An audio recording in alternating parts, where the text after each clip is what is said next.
Good afternoon, class 4 students. So, today I'm going to teach you chapter 13 in the witch's house. So, let's start off. Four siblings means four brothers and sisters. Peter, Susan, Lucy, and Edmund are sent to live in the country during the World War II.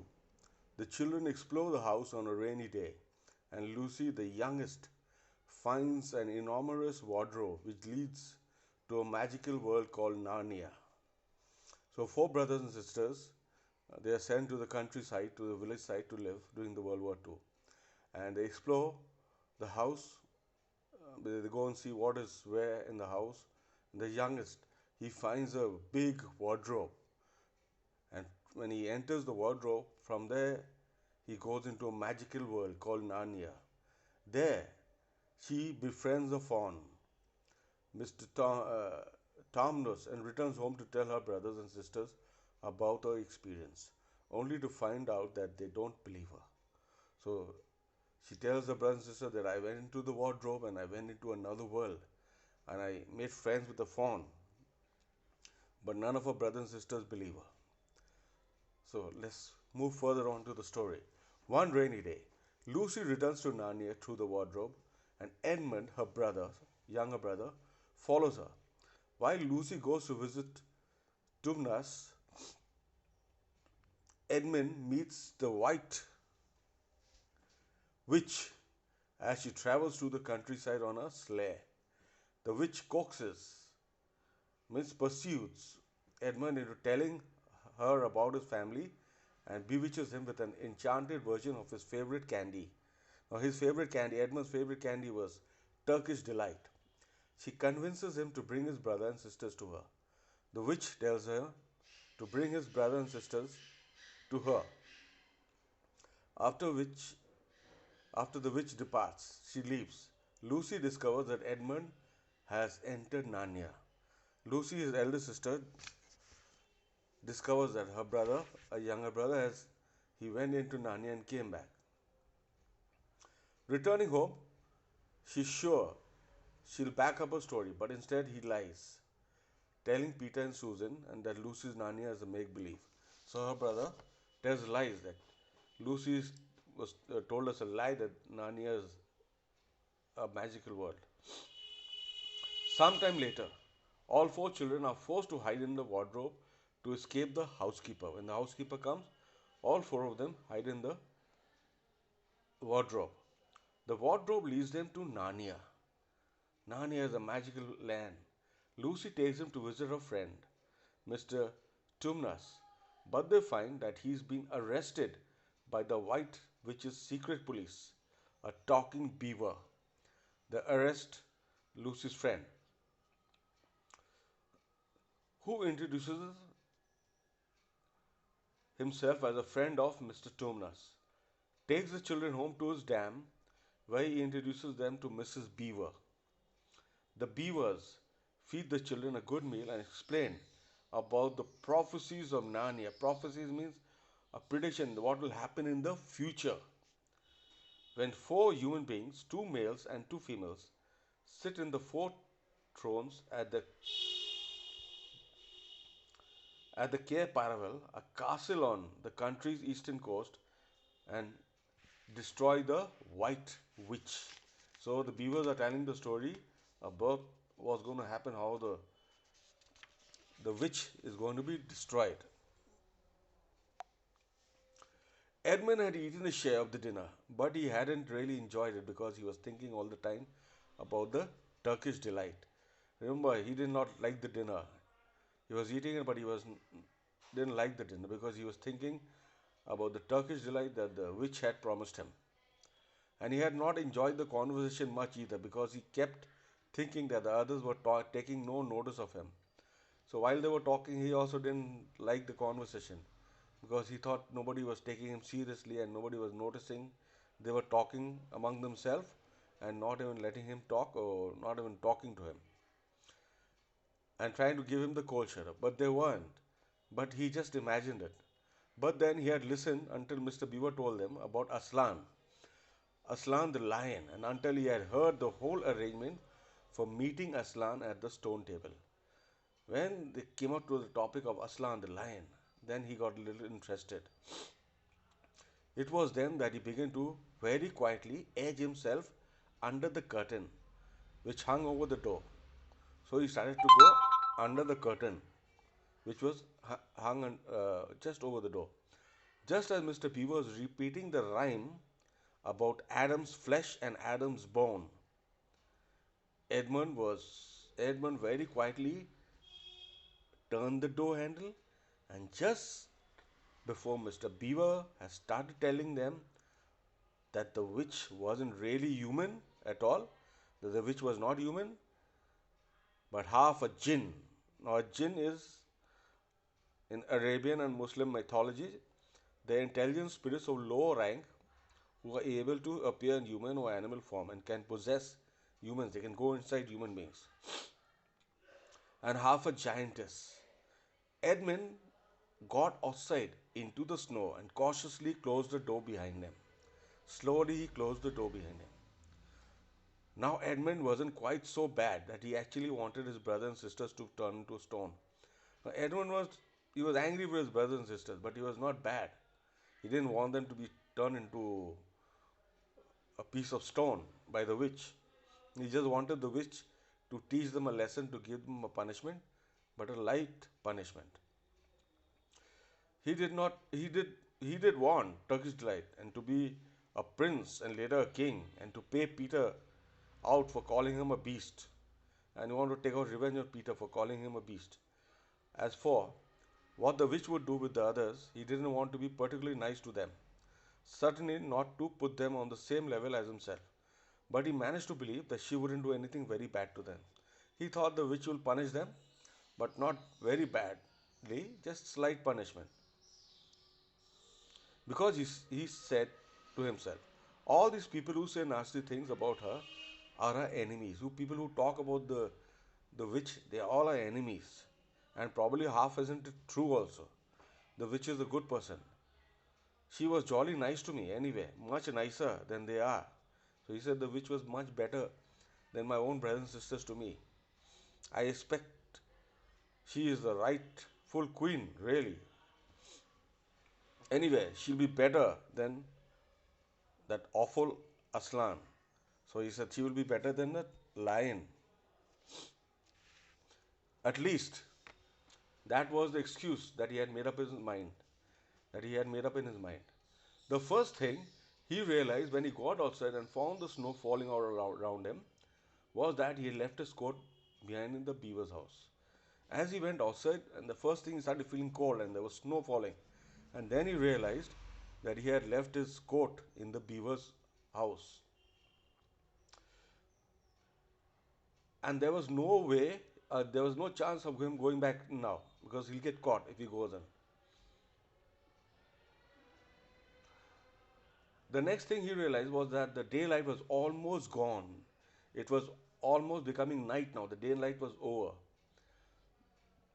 For it had already been nearly 3 o'clock when they sat down to dinner. And the winter days are short, as in India also, the winters are short and the summers are longer. So he had to make the best of it, and so he turned up his collar and shuffled across the top of the dam to the very far side of the river. He would never have found his way if the moon hadn't come out by the time he got to the other river. So it wasn't dark. The moon was up and it was shining, so he had a lot of light to go to the other side of the river. A small river flowing into the great one lower down. He now reached this and turned to follow it up. He tried to follow the river to go to the castle where the witch lived. At last, he came to a part where it was more level and the valley opened out. When he came at last, it was nice and plain, and the valley it opened. And there, on the other side of the river, quite close to him, in the middle of a little plain, between two hills, he saw what must be the White Witch's house. There he saw the house. And the moon was shining brighter than ever. The moon was really shining. The house was really a small little castle.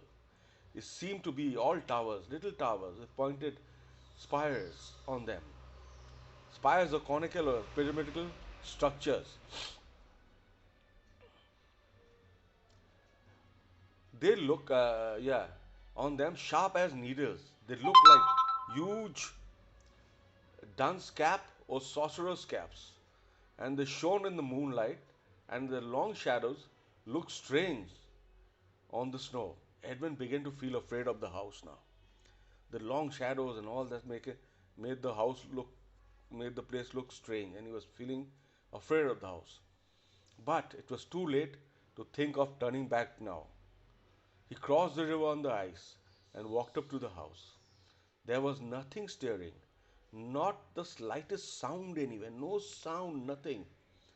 Even his own feet made no noise on new, the deep, newly fallen snow. Even his feet did not make any sound. He walked on and on, past corner after corner of the house, and past turret.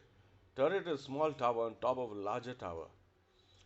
After turret, to find the door, he had to go right around to the far side before he found the door. It was a huge ark, but the great iron gates stood wide open. The gates were open, they were not closed. Edmund crept up the ark and looked inside into the courtyard. So he crept up the ark and he looked inside the courtyard. What was there? And there he saw a slight, a sight that nearly made his heart stop beating. Just inside the gate, with the moonlight shining on it, stood an enormous lion crouched as if it was ready to spring. Spring means it was ready to jump on anybody. And Edmund stood in the shadow of the ark, afraid to go on, afraid to go back, with his knees knocking together. He was now scared. Both his knees were hitting each other. He stood there so long that his teeth would have been chattering. His teeth would have been chattering, making a noise with the cold, even if they had not been chattering with fear. He began to wonder why the lion was standing so still. He was thinking why the lion was standing so still, for it hadn't moved 1 inch since he first set eyes on it. Edmund now ventured a little nearer. He went closer to the lion. He now saw, from the way the lion was standing, that it couldn't have been looking at him at all. He thought that the lion was looking at him and it was a real lion. But now he saw that the lion was not real and it was not looking at him. In fact, it was staring at something else, namely a little dwarf who stood with his back to it about 4 feet away. Ah, thought Edmund, when it springs at the dwarf, then will be my chance to escape. So he thought, when it springs at the dwarf, that will be his chance to escape. But still, the lion never moved, nor did the dwarf. Both of them stood in the place. And now, at last, Edmund remembered what the others said about the white witch turning people into stone. Now he realized that this witch was actually a witch and she was turning people and animals into stones. Perhaps this was only a stone lion, and as soon as he had thought of that, he noticed that the lion's back and the top of his head were covered with snow. He saw the lion's back and the top of his head was covered with snow. Of course, it must be only a statue, so he thought this is a statue and not a real lion. No living animal would have it let itself get covered with snow. Then, very slowly, and with his heart beating as if it would burst, now very slowly, Edmund ventured up to go to the lion. He was still afraid of the lion. He thought that is a real lion. Even now, he hardly dared to touch it. He wanted to touch it, but he did not touch it. But at last, he put his hand out and touched the lion very quickly and did. It was cold stone. He had been frightened of a mere statue. He was frightened of a statue only. The relief which Edmund felt was so great that in spite of the cold, he suddenly got warm all over, right down to his toes. And at the same time, there came into his head what seemed a perfectly lovely idea. When he touched the lion, he felt warm, his full body. And then a lovely idea came into him. Probably he thought, this is the great lion, Aslan, that they were talking about. Then he thought, this is the great lion, Aslan, that my brothers and sisters were talking about, and the beavers. She's caught him already and turned him into stone. Now he realized that she's caught this Aslan and turned him into stone. So that's the end of all their fine ideas about him. Pooh! Who's afraid of Aslan? And he stood there gloating over the stone lion. And presently he did something very silly and childish. So what did he do? He took a stump of lead pencil out of his pocket and he scribbled a mustache on the lion's upper lip. He made a mustache on the lion's upper lip and then a pair of spectacles on his eyes. And then he scribbled another pair of spectacles on the lion's eyes. Then he said, "Yes, silly old Aslan, how do you like being a stone? You thought yourself mighty fine, didn't you?" So he told us the Aslan, the statue, "How do you like to be a stone? You thought you were very strong and mighty, didn't you?" But in spite of the scribble on it, the face of the great stone beast looked so terrible. The way the lion looked, it was very terrible and sad and noble, staring up in the moonlight that Edmund didn't really get any fun out of jeering at it.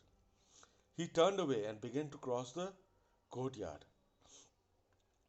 As he got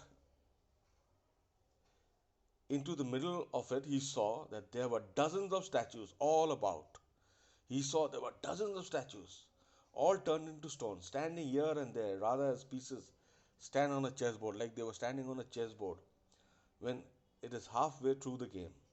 There were stone satyrs and stone wolves and bears and foxes, a cat, a mountain of stones. They were the great shape of a centaur and a winged horse and a long little creature that Edmund took to be a dragon. They all looked so strange, standing there perfectly lifelike and also perfectly still in the bright, cold moonlight. That it was an eerie work crossing the courtyard. Now it was scary because all these animals were turned into stone and not a sound, and they were standing there, and it was scary to walk in the courtyard.